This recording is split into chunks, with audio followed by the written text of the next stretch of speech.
नमस्कार दोस्तों, मैं संतोष सिंह धारीवाल। आप सभी का हमारे YouTube चैनल राजस्थान स्टडी में स्वागत है, अभिनंदन है, वेलकम है। तो दोस्तों, कल काफ़ी सारी विद्यार्थियों के मैंने कमेंट पढ़े जिसमें लिखा हुआ था कि सर हमें साफ दिखाई नहीं दे रहा, थोड़े बड़े लिखो। तो आज आपको बढ़िया तरीके से दिखाई देगा, ये हमने पुरजोर कोशिश की है। यदि आज भी हमारी क्लास में कोई कमी रहे, आपको अच्छे से दिखाई नहीं दे रहा, अच्छे से समझ नहीं आ रहा, थोड़ा तेज़ बोल रहे हैं, थोड़ा धीरे बोल रहे हैं, तो वो भी आप कमेंट में हमें लिखकर बता दीजिएगा। तो दोस्तों, कल हम कालीबंगा सभ्यता के कुछ फैक्ट पढ़ चुके थे। आज हम विशेषताओं के ऊपर चर्चा करने वाले हैं। किसके ऊपर चर्चा करने वाले हैं? विशेषताएं। तो कालीबंगा सभ्यता, कालीबंगा सभ्यता, कालीबंगा सभ्यता की विशेषताएं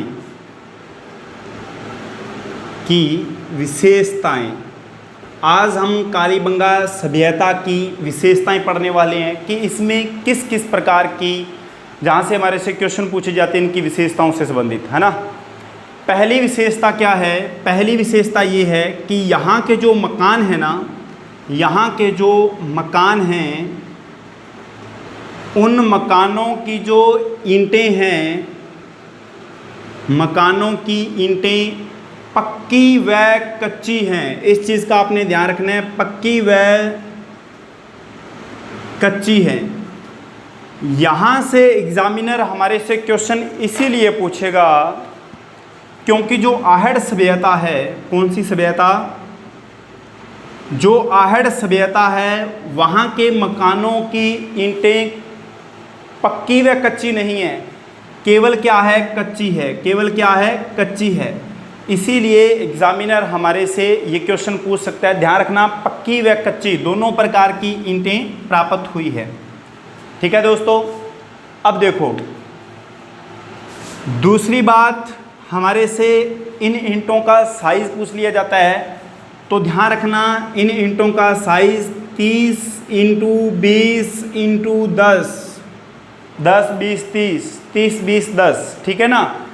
30 × 20 × 10 ये साइज़ है ईंटों का।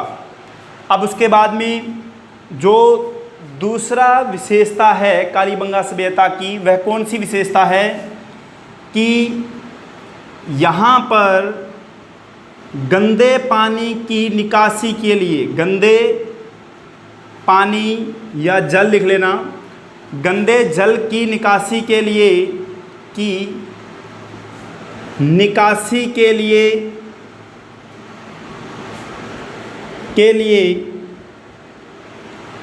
पक्की नालियाँ बनी हुई हैं। क्या बनी हुई हैं? पक्की नालियाँ बनी हुई हैं। ध्यान रखना, कौन सी नालियाँ?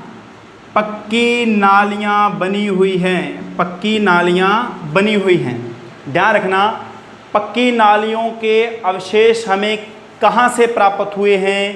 कालीबंगा सभ्यता से प्राप्त हुए हैं। तीसरी विशेषता क्या है? यहाँ से क्या मिले हमें? चूल्हे मिले हैं। क्या मिले हैं? चूल्हे, खाना बनाने वाले।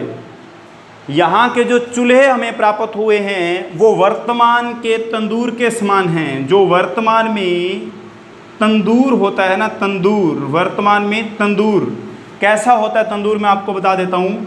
इस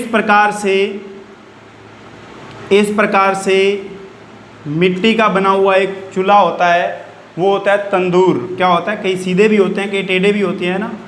तो इस प्रकार से, और जो चूल्हे प्राप्त हुए हैं वो वर्तमान के तंदूर के समान हैं। कहाँ से? जो कालीबंगा से में प्राप्त हुए हैं। ठीक है दोस्तों, ये क्वेश्चन एग्ज़ाम में पूछा जा चुका है। फिर अगली विशेषता इसकी क्या है? अगली विशेषता इसकी क्या है?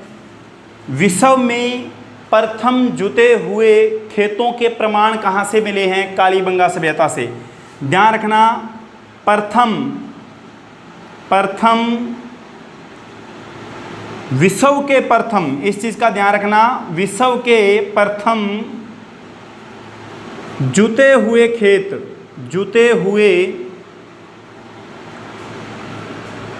खेत कहाँ से प्राप्त हुए हैं? कालीबंगा सभ्यता से प्राप्त हुए हैं। जुते हुए खेत कहाँ से प्राप्त हुए हैं? कालीबंगा सभ्यता से प्राप्त हुए हैं। ध्यान रखना, यहाँ की जो बस्ती है, अगली विशेषता क्या है, यहाँ की जो बस्ती है वो बड़े से परकोटे से घिरी हुई है। बड़े परकोटे से घिरी हुई है, परकोटे से घिरी हुई है। ध्यान रखना, यहाँ की जो बस्ती है वो बड़े परकोटे से घिरी हुई है। परकोटा कैसा? इस प्रकार से बड़ी सारी दीवार है, इस प्रकार से, इस प्रकार से, और यहाँ पर बस्ती बसी हुई थी। इस दीवार की लंबाई उत्तर से दक्षिण, इस दीवार की लंबाई उत्तर से दक्षिण जो थी वह थी 250 मीटर, और पूर्व से पश्चिम, यानी पूर्व से पश्चिम जो इसकी लंबाई थी वो थी 180 मीटर। ध्यान रखना, उत्तर से दक्षिण इसकी लंबाई 250 मीटर, पूर्व से पश्चिम इस प्रकोटे की लंबाई कितनी है? 180 मीटर। अभी तक ये क्वेश्चन नहीं पूछा जा चुका है, आने वाले परीक्षा में ये क्वेश्चन पूछा जाएगा, क्योंकि यहाँ की ईंटों का साइज पूछ लिया गया है, तो प्रकोटे का भी पूछा जा सकता है। इस चीज़ का आपने ध्यान रखना है। यहाँ पर शव गाड़ने की प्रथा थी, यानी शव को जलाया नहीं करते थे, शव को क्या करते थे दोस्तों? गाड़ते थे। शव को क्या करते थे?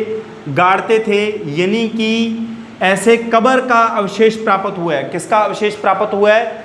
कब्र, एक कब्र का अवशेष प्राप्त हुआ है हमें। किस सभ्यता से? सिंधु घाटी, सॉरी कालीबंगा सभ्यता से। कहाँ से प्राप्त हुआ है? कालीबंगा सभ्यता से। बहुत ही इम्पोर्टेंट क्वेश्चन है अगला, क्योंकि ये क्वेश्चन सिंधु घाटी सभ्यता से संबंधित पूछा जा चुका है, इसीलिए ये क्वेश्चन इम्पोर्टेंट है। एसएससी के एग्जाम में पूछा गया था ये क्वेश्चन। वो क्वेश्चन क्या था कि मातृ शक्ति एवं लिंग के अवशेष कहाँ से प्राप्त हुए हैं? ध्यान रखना, मातृ शक्ति व लिंग के अवशेष या साक्ष्य कहाँ से प्राप्त हुए हैं? ध्यान रखना, कहाँ से प्राप्त हुए हैं? मोहनजोदड़ो से, सिंधु घाटी सभ्यता से, मोहनजोदड़ो से।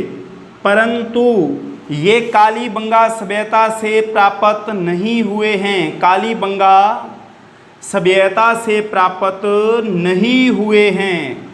ये क्वेश्चन बहुत ज़्यादा इम्पोर्टेंट है। बीएसटीसी का एग्ज़ाम, पीटेट या पटवार कांस्टेबल का एग्ज़ाम देने वाले विद्यार्थियों के लिए बहुत ज़्यादा इम्पोर्टेंट है ये क्वेश्चन। ठीक है दोस्तों, तो इसी प्रकार से हमारी ये कुछ मुख्य विशेषताएं थी। एक बात और आपने ध्यान रखना है, जो इम्पोर्टेंट क्वेश्चन है ये भी एसएससी के एग्ज़ाम में पूछा जा चुका है कि सिंधु घाटी सभ्यता के लोग खाद्य फसल के लिए किसे उपयोग में लेते थे? खाद्य फसल के लिए। क्या पूछा जाएगा? खाद्य फसल के लिए, खाने के लिए। तो ध्यान रखना, गेहूं और जौ। ध्यान रखना, गेहूं और जौ, न कि गेहूं और चावल। पहला ऑप्शन था गेहूं चावल, तीसरे नंबर पर ऑप्शन था गेहूं और जौ। ध्यान रखना, गेहूं और जौ इसका सही आंसर होगा। इसका यदि आप स्क्रीनशॉट लेना चाहते हो तो ले लें। अगली सभ्यता आप हेडिंग डालें आहड़ सभ्यता। कौन सी सभ्यता? आहड़ सभ्यता। कल काफ़ी सारे विद्यार्थी पूछ रहे थे कि सर आप पंजाब से बिलोंग करते हैं। नहीं दोस्तों, मैं राजस्थान से बिलोंग करता हूं, राजस्थान के गंगानगर ज़िले से, जिसको राजस्थान का मिनी पंजाब भी कह सकते हैं अपनी। ठीक है दोस्तों, आहड़ सभ्यता हेडिंग डाल लीजिए आप। आहड़ सभ्यता, आहड़ सभ्यता। कल काफ़ी सारे विद्यार्थी कह रहे थे सर आप नए लग रहे हो। मैं नया नहीं हूँ, बहुत वर्षों से मैं पढ़ा रहा हूँ, बड़ी बड़ी संस्थाओं में पढ़ा चुका हूँ, ऑनलाइन भी काफ़ी समय से पढ़ा रहा हूँ, परंतु आपके सामने पहली बार आया हूँ, इसलिए आपके लिए नया हूँ। ठीक है दोस्तों, आहड़ सभ्यता। आहड़ सभ्यता की लोकेशन यदि अपने देखते हैं तो आप सभी को पता होगा, पढ़ा भी होगा कि राजसमंद से एक नदी निकलती है, उस नदी का नाम है बनास नदी। क्या नाम है दोस्तों? बनास नदी। बनास नदी और इसकी एक सहायक नदी है, उस नदी का नाम है आहेड़ नदी। क्या नाम है दोस्तों? आहेड़ नदी। आहेड़ नदी, ठीक है। अब आहेड़ सभ्यता को बनास संस्कृति भी कहा जाता है। क्या कहा जाता है? इसका दूसरा नाम है बनास संस्कृति। बनास संस्कृति ये इसका क्या है? आहेड़ सभ्यता का अन्य नाम है। इसको ताम्रवती नगरी भी कहते हैं। क्या कहते हैं? ताम्रवती नगरी। आहेड़ सभ्यता का अन्य नाम ताम्रवती नगरी भी है। कौन सी नगरी? ताम्रवती नगरी भी है, और इसको बनास संस्कृति भी कहते हैं। ध्यान रखना, आहेड़ सभ्यता जो है वो आहेड़ नदी के किनारे विकसित हुई है। यहाँ पर आहेड़ नदी के किनारे विकसित हुई है। तो आहेड़ सभ्यता किस नदी के किनारे विकसित हुई है? तो आपका आंसर होगा आहेड़ नदी। क्या होगा आपका सही आंसर? आहेड़ नदी। किस नदी के किनारे विकसित हुई है दोस्तों? आहेड़ नदी के किनारे विकसित हुई है। इसको इसके अन्य नाम अघाटपुर भी है। इसको क्या कहते हैं? अघाटपुर। अघाटपुर या फिर अघाट दुर्ग, ये इसके क्या हैं? अन्य नाम हैं। ध्यान रखना, आहेड़ सभ्यता को अघाटपुर या फिर अघाट दुर्ग सभ्यता भी कहते हैं, बनास संस्कृति भी कहते हैं, ताम्रवती नगरी भी कहते हैं। क्या कहते हैं इसको? ताम्रवती नगरी भी कहते हैं। ठीक है दोस्तों, अब देखो, इसका उत्खनन 2 बार हो चुका है। इसका उत्खनन कितनी बार हो चुका है? इसका उत्खनन लगभग 2 बार हो चुका है। इसका उत्खनन प्रथम बार सन 1954 में हुआ था, और दूसरी बार इसका उत्खनन सन 1961 व 62 में हुआ था। 61 व 62 में इसका उत्खनन हुआ था। ध्यान रखना, 1954 में इस सभ्यता का उत्खनन किसने किया? ध्यान रखना, आहेड़ सभ्यता का 1954 में इसका उत्खनन किसने किया? तो किसने किया दोस्तों? आर.सी. अग्रवाल ने किया। किसने किया? आर.सी. अग्रवाल ने इसका उत्खनन किया। सन 1954 में इसका आर.सी. अग्रवाल ने उत्खनन किया। ठीक है दोस्तों, अब उसके बाद में सन 1961 और 1962 में इसका उत्खनन एच.डी. सांकलिया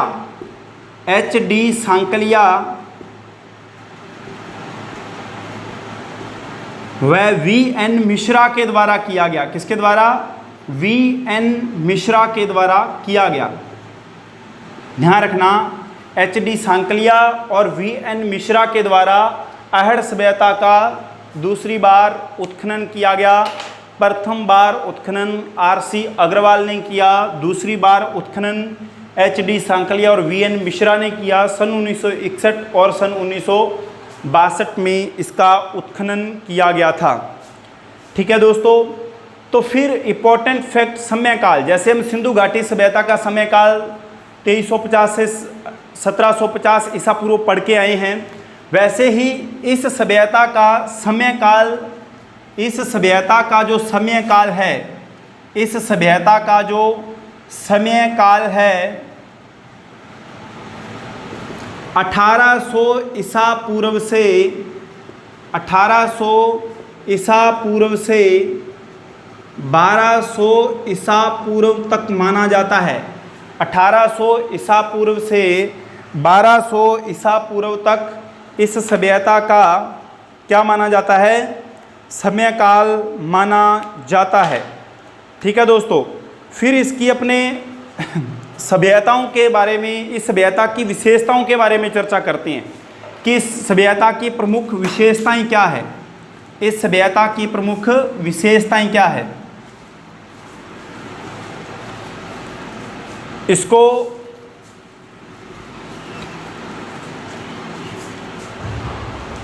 प्रथम विशेषता, मैं इसकी प्रथम विशेषता की बात करूंगा तो प्रथम विशेषता क्या है? प्रथम विशेषता है यहाँ से सामूहिक चूल्हों का सामूहिक चूल्हे प्राप्त हुए हैं। क्या सामूहिक चूल्हे यानी बहुत सारे 8 इस प्रकार से चूल्हे बने हुए हैं खाना बनाने वाले 8। ठीक है दोस्तों, तो इससे क्या प्रतीक होता है? यहाँ से प्रतीक होता है यहाँ तो कोई बड़ा परिवार होगा, ये बड़ा परिवार, या फिर क्या यहाँ पर कोई सामूहिक प्रोग्राम किया जाता होगा, सामूहिक उत्सव का प्रतीक होता है। ध्यान रखना, यहाँ से मातृ देवी व बेल की मरण मूर्तियाँ प्राप्त हुई हैं। यहाँ से जो मातृ देवी और बेल की मरण मूर्तियाँ यानी कि मिट्टी की मूर्तियाँ प्राप्त हुई हैं। कौन सी? मातृ देवी और बेल की मरण मूर्तियाँ, मिट्टी की मूर्तियाँ। ये क्वेश्चन हमारे से एग्ज़ाम में पूछा जा चुका है कि बेल की मिट्टी की मूर्तियाँ कहाँ से प्राप्त हुई हैं। ठीक है दोस्तों, फिर उसके बाद में यहाँ के जो मकान हैं वो मकान कच्ची ईंटों के बने हुए हैं। किस ईंटों के बने हुए हैं? कच्ची ईंटों के बने हुए मकान किस सभ्यता के हैं? आहड़ सभ्यता के हैं। कच्ची ईंटों के बने हुए मकान किस सभ्यता के हैं? तो किस सभ्यता के हैं भाई? आहड़ सभ्यता के हैं। अब देखो यहाँ पर अनाज रखने के लिए बड़े बड़े भंडार थे। इस प्रकार से इनको क्या कहा जाता था? इनको बंकोर कहा जाता था। क्या कहा जाता था? बंकोर। इनको कहा जाता था कोठे और इनको कहा जाता था गोरे। ये तीनों नाम आपने याद रखने हैं यदि कंपटीशन एग्ज़ाम फाइट करना चाहते हैं। बीएसटीसी के लिए पीटेट, पटवार, कांस्टेबल, आरएएस, इन परीक्षाओं में ये क्वेश्चन, रीट एग्ज़ाम में भी ये क्वेश्चन पूछे जाने की संभावना रहती है।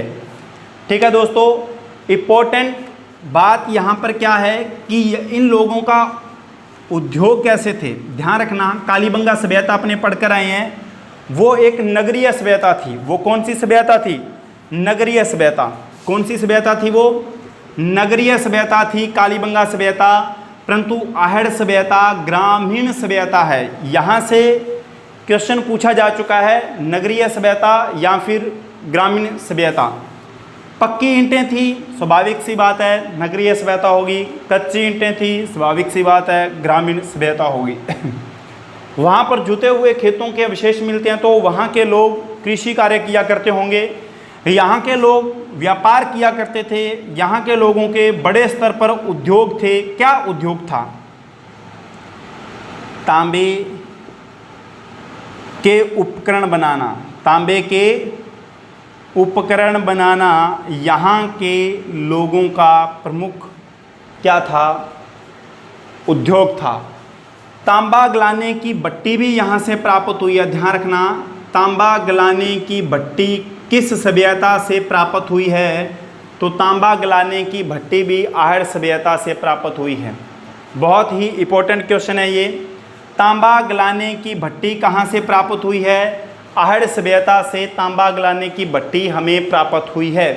ध्यान रखना, यहाँ से तांबे की खदानें भी प्राप्त हुई हैं। आहड़ सभ्यता से तांबे की खदानें भी प्राप्त हुई हैं। तांबे की खदान भी प्राप्त हुई है। ध्यान रखना, यहाँ से तांबे की खदान भी प्राप्त हुई है आहड़ सभ्यता से।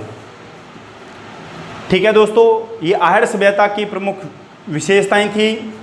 आज के लिए इतना ही काफ़ी। अब मेरे को इजाज़त दें। धन्यवाद दोस्तों, कल दोबारा फिर